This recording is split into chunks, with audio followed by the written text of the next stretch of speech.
Dear students, आज की video में हम जेके बोर्ड क्लास 12th एजुकेशन के मोस्ट इम्पॉर्टेंट क्वेश्चंस को डिस्कस करेंगे। स्टूडेंट्स याद रहे, ये सभी क्वेश्चंस सेशन नवंबर 2025 और 26 के लिए रहेंगे। ठीक है, एक बात और बता दूं कि ये सभी क्वेश्चंस जो आज मैं आपको चैप्टर वाइज बताऊंगा, ये वो क्वेश्चंस हैं जो आपको एग्ज़ाम में शॉर्ट या फिर लॉन्ग के लिए पूछे जाएंगे। इसके अलावा एजुकेशन के पेपर में आपको वेरी शॉर्ट आंसर क्वेश्चंस भी पूछे जाते हैं, उनके लिए अलग से मैं एक और वीडियो लेके आऊँगा। तब तक आप इन क्वेश्चंस को अच्छे से तैयार करें। ठीक है, तो चलिए स्टार्ट करते हैं। देखिए, यूनिट 1 आपका करिकुलम है। यहाँ पर आपको इस यूनिट से 4 क्वेश्चंस को अच्छे से तैयार करना है। नंबर 1 है define curriculum, explain the importance of curriculum. ठीक है, दूसरा क्वेश्चन है what is an activity centred and child centred curriculum, what are its merits and demerits. यानी आपको फ़ायदे और नुकसान दोनों अच्छे से तैयार करने हैं। उसके बाद है एक्सप्लेन सब्जेक्ट सेंटर्ड करिकुलम। ठीक है, इसके भी आपको मेरिट्स और डिमेरिट्स अच्छे से याद रखने हैं। उसके बाद 4th क्वेश्चन में definitions of Tagore and Zakir Hussain, इन दोनों की डेफिनेशंस आप अच्छे से तैयार करें, ये भी बहुत इंपॉर्टेंट हैं। ठीक है, उसके बाद यूनिट 2 को करिकुलर एक्टिविटीज़ हैं, तो यहाँ पर भी आपको 4 क्वेश्चंस को अच्छे से तैयार करना है।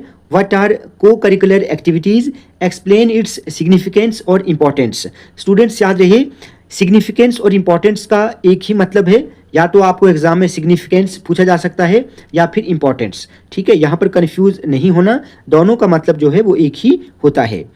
व्हाट इज़ द इम्पॉर्टेंस और significance of educational tour, most important question है। ठीक है, या इस क्वेश्चन को ऐसे भी पूछा जा सकता है कि explain the benefits of educational tours. तो आप कहेंगे कि सर ने तो ये बताया नहीं था, कि ये तो कुछ और है। ठीक है, इंपॉर्टेंस, बेनिफिट्स, सिग्निफिकेंस, इन सब का मतलब एक ही होता है। ठीक है, उसके बाद explain the importance of morning assembly in schools, ये भी बहुत इंपॉर्टेंट क्वेश्चन है, आप इसको अच्छे से तैयार करेंगे। Explain the importance of games and sports. So इस क्वेश्चन का आंसर आपको अच्छे से तैयार करना है। ठीक है, यहाँ पर भी आपको ऐसे ही क्वेश्चन पूछा जा सकता है कि explain the benefits of games and sports, तो आंसर सेम रहेगा। उसके बाद यूनिट 3 आपका development of education in J&K है। इस यूनिट से आपको 2 पैसेजेस पूछी जाएंगी। ठीक है, 5 मार्क्स की 2 पैसेजेस पूछी जाएंगी। ये यूनिट 10 मार्क्स का है। ठीक है, तो इस यूनिट को आप जस्ट रीड आउट करें, अच्छे से रीड आउट करें। यहाँ से आपको कोई MCQ एग्जाम में पूछा नहीं जाएगा, ना ही कोई लॉन्ग क्वेश्चन और ना ही कोई शॉर्ट क्वेश्चन पूछा जाएगा।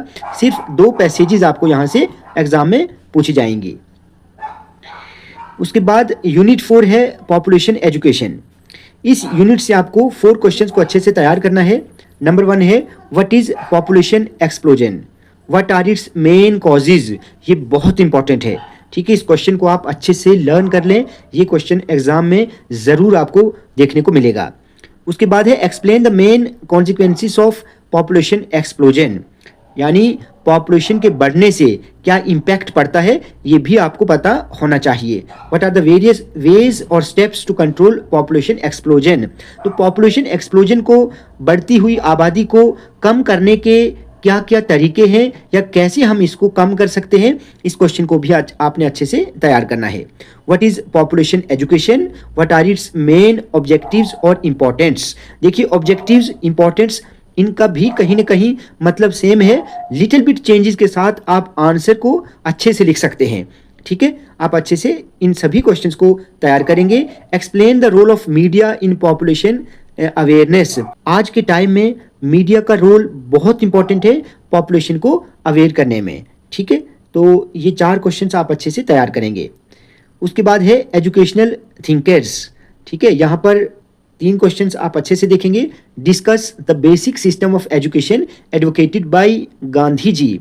अब इस क्वेश्चन को ऐसे भी पूछा जा सकता है कि discuss the salient features of basic scheme of education advocated by Gandhi ji. तो लिटिल चेंजेस के साथ क्वेश्चन एग्जाम में पूछा जाएगा। ठीक है, तो आप कंफ्यूज नहीं होना। यहाँ पर मैंने आपको इसीलिए ये और पार्ट में रखा, क्योंकि बाद में आप कहेंगे कि सर ने तो ऐसा बताया नहीं था, एग्जाम में कुछ और क्वेश्चन आया।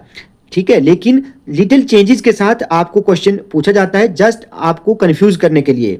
ठीक है, तो आपने अच्छे से अपना दिमाग लगाकर आप आंसर बना सकते हैं, लिख सकते हैं।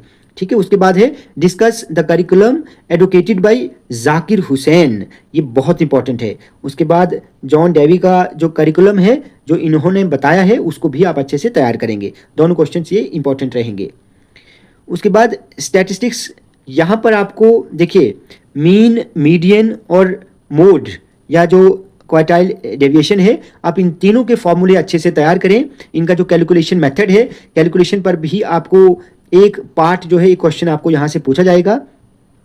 इनकी डेफिनेशन, इनके फॉर्मूले और कैलकुलेशन मेथड। ठीक है, क्योंकि अगर आप फॉर्मूले जानते होंगे तभी आप ये जो कैलकुलेशन वाला क्वेश्चन होगा उसको आप सॉल्व कर सकते हैं। ठीक है, उसके बाद यूनिट 7 है ह्यूमन ग्रोथ एंड डेवलपमेंट। यहाँ पर 4 क्वेश्चंस हैं। Difference between growth and development, इन दोनों की डेफिनेशन, इन दोनों का डिफरेंस आपको पता होना चाहिए। What are the problems of adolescence age, जो एडोलिसेंस एज होती है, ठीक है, जो एडोलिसेंस एज होती है 19 ईयर्स तक, उसमें क्या क्या प्रॉब्लम्स रहती हैं ये आपको अच्छे से तैयार करना है। Explain the physical growth and development during adolescent age, ये क्वेश्चन भी इंपॉर्टेंट है, आप अच्छे से तैयार करेंगे। What are the stages of growth and development, ये क्वेश्चन भी बार बार एग्जाम में पूछा जाता है। उसके बाद है मेंटल हेल्थ एंड हाइजीन, यहाँ पर 4 क्वेश्चंस इंपॉर्टेंट बनते हैं।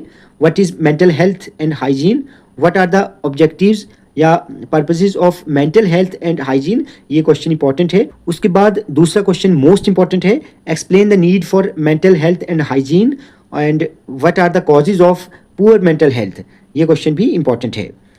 Explain the characteristics of mentally healthy individual, ये मोस्ट इंपॉर्टेंट क्वेश्चन है, आप इसको अच्छे से तैयार करेंगे। Similarly 4th question, what are the social and hereditary factors of mental health, ये भी बहुत इंपॉर्टेंट है। उसके बाद यूनिट 9, यहाँ पर 4 क्वेश्चंस इंपॉर्टेंट हैं। What is learning, what are the main characteristics of learning, ये बहुत इंपॉर्टेंट है। Explain conceptual and perceptual learning, explain the law of readiness और एक्सरसाइज। ठीक है, law of readiness and law of exercise, ये question आपको exam में पूछा जा सकता है और इन दोनों के आपको मेरिट्स एंड डिमेरिट्स का पता होना चाहिए। इनके एडवांटेजेस क्या हैं, नुकसान क्या हैं, डिसएडवांटेजेस क्या हैं, ये आप अच्छे से तैयार करेंगे।